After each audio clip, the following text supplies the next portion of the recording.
welcome to SVG-TV's news for Wednesday, August the 21st, 2019. I am Bhavin there with the details. A 250-room luxury branded hotel is earmarked for Mount Win. The announcement was made by Minister of Finance Camila Gonzalez at a news conference yesterday. Minister Gonzalez said mainland St. Vincent will get its first luxury branded hotel, the Marriott, noting that its investors have been looking to expand in the region. He said it is a welcoming investment for SVG, which has seen a takeoff in hotel development over the last year. So, St. Vincent and the Grenadines, the big four hotel brands in the world are the Wyndham, the Marriott, the Hilton, and Intercontinental hotels. We will now have two of the big four, in Holiday Inn Express as a member of the Intercontinental Hotel Group, and the Marriott. And we're very proud of the fact that we have come to an agreement after a lengthy period of negotiation with the Marriott to have this hotel. Minister Gonzalez said concept drawings are completed and the architects are now finalizing the designs for the hotel. On the internet, he then requested detailed surveys be done of the Mount Win area. I remember people were complaining that some of the bush was cut down in Mount Win. That was for the detailed surveying and topography to be done. And he is now concluding the structural design, which makes those concept designs real and places them on the contours of our land and determines what quantities and so on are required, what work is required. We expect those documents within a month or so. Then that will go out to bid, and we will hire the contractor that we think is best suited for the construction of this project. The Marriott Vice President for International Hotel for the Caribbean and Latin America is expected to visit SVG next month. Minister Gonzalez says beside the construction of the Marriott, there are other hotel developments taking place in the country, including the Royal Mill at Kaliakwa. You have the Black Sands Hotel at Peters Hope. That's a 400-room facility. Okay? You have the Bocament Bay Resort. Work will commence on that very shortly in the rehabilitation of that facility. That's 200-room hotel. You're up to 6. Those of you who drive through Kaliakwa will see that on the top of the hill there, where Boe had property, that land has been cleared. There is going to be constructed there a hotel called the Royal Mill. And the Royal Mill Hotel, which is a private entity, it's a combination of a large block hotel and villas. The block will look something like this. And the residences they're called, look something like that. That is going to be a 200-room facility. There must be a balance between economic development and maintaining a healthy environment. So says Director of Trade Okolo John Patrick, speaking on the ban placed on styrofoam containers here. The ban, which took effect on January 31st, 2018, prevents the importation and the use of styrofoam containers for the sale and storage of food. Here's an update on the progress made thus far following the implementation of the ban. For many years, styrofoam containers was the most popular product used in the food industry, with many persons, including food vendors, relying on it to sell their food. However, over the years, these styrofoam containers have been dumped in drains, along riverbanks, and even in the streets, which could create an eyesore. Research has shown that the material used to make these styrofoam containers can cause cancer. It has been over a year since the ban on these items was introduced here, and Director of Trade Okolo John Patrick said so far compliance has been good. She said the business community has been cooperating with the authorities, thus the implementation process of the ban was successful. John Patrick used the opportunity to speak of some of the alternatives being used by food vendors. A lot of persons would have started using the biodegradable containers, and also businesses were willing to outsource these containers as well. I think for what we have seen so far is more the paper product. I think it's more friendlier on the environment, and I must also add that the government would have removed the VAT on these biodegradable products so that it will be more economical for the businesses and the consumers. The trade directors said public education also assisted in a smooth implementation, with some persons demanding more environmentally friendly solutions. Two basic reasons why, the ban was implemented, both of negative effect on the health and the environment. I remember briefly when we had the consultation with with the businesses, they were reporting that even before the ban came into effect, customers were demanding that they don't want their food to be served in the styrofoam containers. So the whole education, the whole emphasis on educating the public and the consumers really did a good job in that. John Patrick says she is delighted to play a role in protecting the environment, noting the importance of sustainable development. Preserving our environment is critical. We have to try and reduce pollution and reserve our natural resources. So whilst we look at the economic development of our nation and know the benefits of trade, at the same time we have to strike a balance in ensuring that even if our trade is being advanced, that it doesn't negatively affect the environment. So we work together and ensure that our country benefits on the whole. She said work is underway to examine the possible banning of plastics, which are also harmful to the environment. We're doing this, we are looking at it in phases, so we are doing the necessary investigation and we are ensuring that once there is a ban on the plastic, that more alternative replacements are also in place. But I must also say this is not only related or relevant to St. Vincent and the Grenadines. Many of the OECS and the CARICOM member states would have also taken similar initiative to ban both the styrofoam and the plastics. The ban on styrofoam complements other policy decisions taken by the government to protect the environment and promote sustainable development, such as the ban on mining of beach sand. For SVG-TV's Evening News, I am Barvin Oliver. With the ban, many food vendors have been using both biodegradable and plastic containers. SVG-TV's news team caught up with some food vendors who shared their opinion on the alternative containers and on the issue of pollution in the country.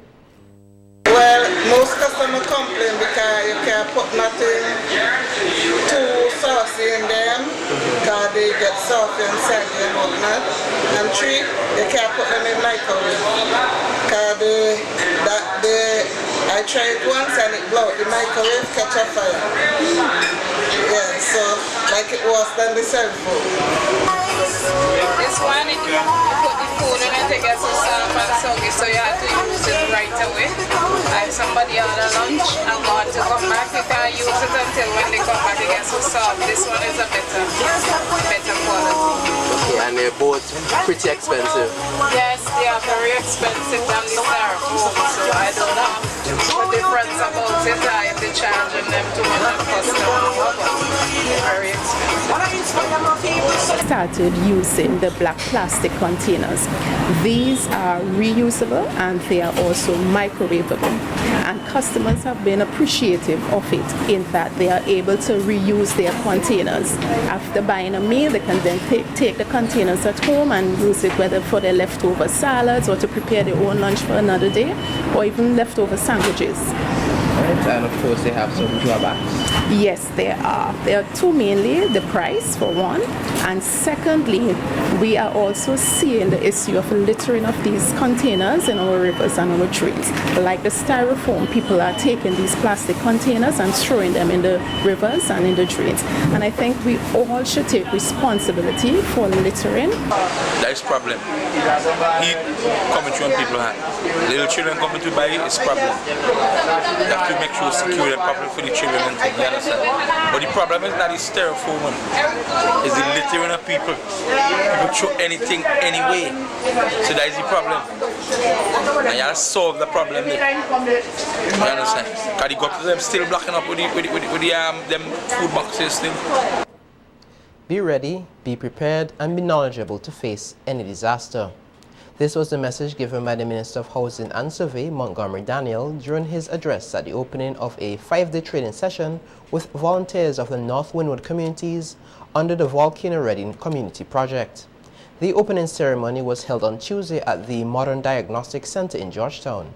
The aim of the project is to prepare communities to manage potential impacts of La Soufrière volcano and related hazards. The Volcano Ready communities in SVG's project targeted 12 communities in the high-risk zones of La Soufrière. It specifically seeks to improve response capacities through training and risk assessment, develop a volcano-ready framework and a toolkit for communities, and create public education and awareness material to be shared with schools, businesses, and residents. Daniel said there are concerns about communities which are in the danger zone of the volcano, and the safety of residents is paramount, noting that he is happy that the Volcano Ready Community Project is being undertaken in the area to get residents ready for when a disaster strikes. We have to, given the vulnerabilities that exist, that we have to do adequate planning and give the necessary support, which involves legal and institutional frameworks, that we do that to have optimal use of this scarce resource that we do have with us at this time. We can't, you see, a number of people would come to me, a number of people would come to Nemo and said, look, I don't have anywhere to live. I want to put a little thing here. I want to put a little thing there. No. Gone are the days when those things could have happened, because we are concerned of your own life and your own safety. Minister Daniels said that climate change is also a factor that persons should be prepared to handle, as its effects could create economic hardship for the country. He said as part of disaster management, persons must also take into consideration the roads and land they build their property on, and made reference to a recent fire incident where a fire truck was unable to reach a house because of the size of the road. Minister Daniels said as the Minister of Planning, he will not approve any plans for housing construction that does not have proper road access. Are being serviced by an 8-foot road. This is not the days when you had donkey cart moving through estates. So that a number of people would have come to the physical planning department seeking to have a plan to be approved. But in today's world, those plans have to meet the physical requirements. Otherwise, those plans will not be passed. And there's no way that I'm being a minister that I would allow such a plan to be approved. If a road is not in a development going to be at least 16 feet, don't come to me. You know the amount of vehicles in this country today? You know the size of the vehicles that are coming into this country today? Project Director of the University of the West Indies Seismic Research Center, Monique Johnson, said the Volcano Ready Communities project is to help communities get prepared for any eventuality. By building capacity that will help communities to respond faster, more effectively, and with the tools needed to do so. What will change? Perceptions. By sharing the memories that have survived, the experiences, the lessons learned, as a reminder of the volcano in our backyard and as a catalyst for action. Better to prepare and prevent than to repair and repent. This project has been the brainchild of the National Emergency Management Organization. Launched in June of 2018, we have since been moving around throughout the project communities, which start on the windward side from South Rivers, Park Hill and Connery, go straight north to Fancy, and on the leeward side from Spring Village up to Richmond. In addition to our ongoing public education and awareness activities, we have also been working closely with our project partners, NEMO, the SVG Red Cross Society, and the Community Development Division, to facilitate the preparation of volcano-level contingency plans for each of the project communities. Johnson said that in the first week of November, they are hoping to train a total of 12 new teams, 6 from the North Windward area and the other 6 from the leeward side of the island. She said they are also hoping that all the planning and preparation of activities under the Volcano Ready project will develop into a global movement, starting with SVG. Stakeholders continue to be engaged to assist with the development and identification of resources required for the implementation of community plans that fit seamlessly into the National Emergency Plan. We have conducted vulnerability and capacity assessments, as some of you would have supported that work, for Fitzhughes, Chateauvillet and Fancy, and we're at the stage of developing the community hazard maps, utilizing the data collected on the ground through our volunteers and at the community workshops. The data gathering has been completed now for Owea, Park Hill and Sandy Bay, and we'll be conducting the community workshops in those communities in the coming weeks as we work our way down to South Rivers and Connery. Our team looks forward to the continued support of our champion volunteers in the collection of the community data. These include community resources and the identification of vulnerable persons, as these are critical for the development of comprehensive community emergency plans. One of the nation's top 3 CSEC performers is making it clear that it is no easy task achieving her results, as it took a lot of sacrifice and hard work. Swania Batiste, who achieved 14 subjects, including 12 grade 1s and 2 grade 2s, is now preparing to start college in September to advance her education to become a gynecologist. SVG-TV's Larissa Pugsy-Kidd recently sat down with Swania and her mother for an interview at their home, and they had some advice for parents and students who are preparing to sit CSEC next year. Staying focused, being prayerful and driven to excel are what did it for 16-year-old Swania Batiste of Brighton, who is one of the nation's top performers at CSEC 2019 with 13 grade 1s and 2 2s. An elated Swania, who is the only child for her mother, related that upon hearing the news, she was excited, thrilled and satisfied that her hard work and late nights of studies paid off. I had a lot of sleepless nights during CXC, so I felt really happy that I'm finished. Yeah. I had to sacrifice not using my gadgets for the time being. So usually, sometimes I would play some classical music to help me focus because that helps me with my concentration. And I would only use it for like research, and I would look up YouTube videos for specific topics in certain subject areas. That really helped me to understand the world better. Yeah. Swania admits that biology, accounts and ad math were a bit challenging. Well, I did the general maths last year, and for me it wasn't difficult, no it wasn't hard, but it was a bit challenging. So, but I got through it and I got grade 1. This year for ad maths, my focus was, even though I don't get the right answers, at least I will put the right formulas, because that's what they really focus on. She said her parents were also a great support. Her mother, Cindy Roberts, is a teacher at the school for special needs. My dad would stay up with me at night, although he's not in the country. He would always video call me and he would study with me. And my mom would always be there to help me study as well. So yeah, they really helped me. As a mom, as soon as I heard the news, I shouted. I started saying, "Thank you, Jesus," because I know without God she could not have made it. I was really elated. I always encourage her to focus. She knows what she wants, you go to it. And I am thankful for her because I didn't have much trouble in getting her to study. The only thing I had to do is to make sure, look at her and say, you know, time to take a break. You know, time to take a break from your books and all those kind of things. Swania's intended career is to become a gynecologist, a dream she had since primary school. My main focus is studying medicine because I want to be a gynecologist in the future.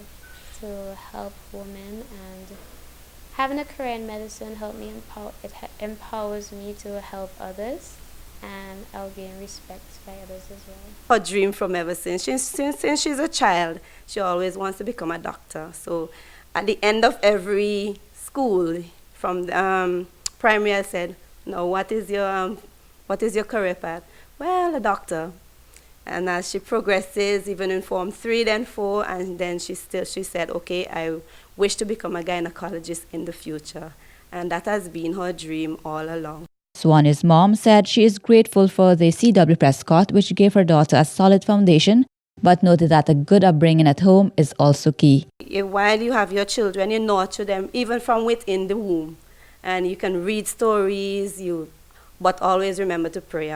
Remember to pray, sing songs, and what's not. And as you have them, they're growing up, you teach them the foundation and the things that they are necessary to help them nurture, because school cannot do it all alone.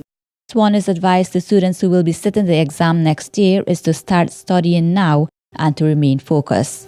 I would encourage them to start studying early, like in Form 4, during their summer vacation.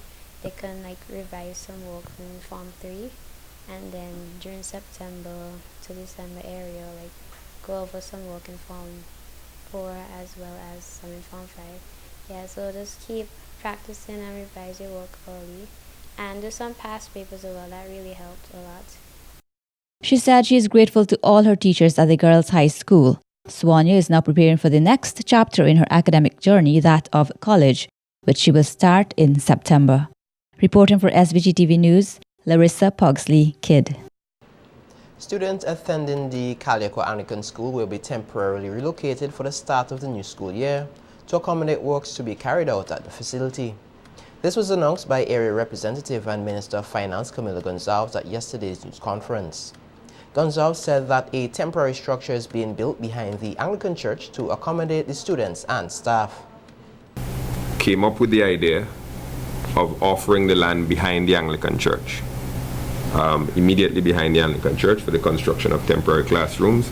And that idea by Father Francis was endorsed by Bishop Friday of the Anglican Diocese, and they have already commenced work on the construction of temporary classrooms. I want to state unambiguously our gratitude to the Anglican Church, to Father Francis, and to Bishop Friday for making the land available for us to place these temporary classrooms. They didn't have to do it, and it creates some inconvenience for them to have construction going on behind the church and trucks driving through and all the rest of it. And they're doing it for zero rent. So I want to say thank you very much to the Anglican Diocese. Minister Gonzalez noted that the Caliaco Anglican School is cramped for space and that there's a need to enhance the building, including raising the roof. Anglican School, as you know, is on a very small plot of land with very little opportunity to expand the land in any direction. So we had to go up to create the additional space. So they're going to go up a level on one part of the school to add an additional 5 classrooms there. Caliaco Anglican School has 330 students. The work is scheduled to take place over 7 to 9 months. So this is not something that we could have done over the summer, because it's a significant construction project. And you can't do that type of construction with students around. We had to relocate the students. I had extensive discussions with the Ministry of Works, with the principal of the school, with teachers, with other members of the community about where we could do this, because the government does not own land in Caliaco to hold a school. The Prime Minister is lucky that next to the Park Hill playing field is government land. He can build his facility there.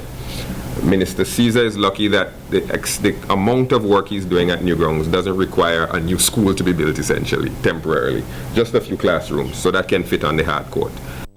The Caliaco Anglican School has more than 300 students, and Minister Gonzalez said a number of factors were taken into consideration for the temporary relocation, which include transportation. A meeting was held yesterday with parents, guardians, teachers and education officials to update them on this development. Calico could not fit where Calico was, and government doesn't own land in Calico. We looked at the town hall, but the town hall was not large enough to accommodate 330 students. Remembering that there's a magistrate's court downstairs and all the other aspects involved there. We inquired of the Anglican Church about the availability of the parish hall that exists in Calico, and they indicated that they had other plans for the parish hall that would make it difficult for them to give up the parish hall for that length of time. We looked at the land behind the community college. Questions were raised, A, about the mixing of the primary school students with the college population, and also with the fact that most students who attend Calico Anglican School walk to school. And that commute now became another factor in moving the school too far away. The Anglican Church, first the parish priest, Canon Ashton Francis. In keeping with the Ministry of Education's mandate to improve the competencies, motivation and commitment of teachers, schools are this week engaged in professional development sessions. PD Week, as it's called, encompasses new staff orientation, discussion of term plans, refreshing of effective teaching strategies, and extra support for the implementation of new practices in a classroom. Tomorrow, Thursday, August the 22nd, all secondary school teachers are expected to meet in subject groups at their schools to plan for the new academic year. Stressing the importance of professional development, Senior Education Officer for Curriculum, Aldia Gums-Dyer, emphasizes the relationship between teacher performance and student achievement. Professional development is an area that our ministry in St. Vincent and the Grenadines has always ascribed high importance to. This is because we are fully aware that there is a strong relationship between teacher performance and student performance. So we have continually worked hard to identify the areas where teachers have greatest need for support. To date, we held several sessions that focused on collaborative learning among teachers. So peer coaching and teacher-led professional development are really being given priority at this time. Also coinciding with Professional Development Week is a workshop for selected primary school teachers on the implementation of the OECS learning standards and assessment framework. The workshop, which commenced yesterday and will run until Tuesday, will orient the teachers to the framework's content and methodologies. The OECS learning standards were developed in the 4 core subject areas: mathematics, language arts, science, and social studies, and are important priority within the OECS education sector strategy.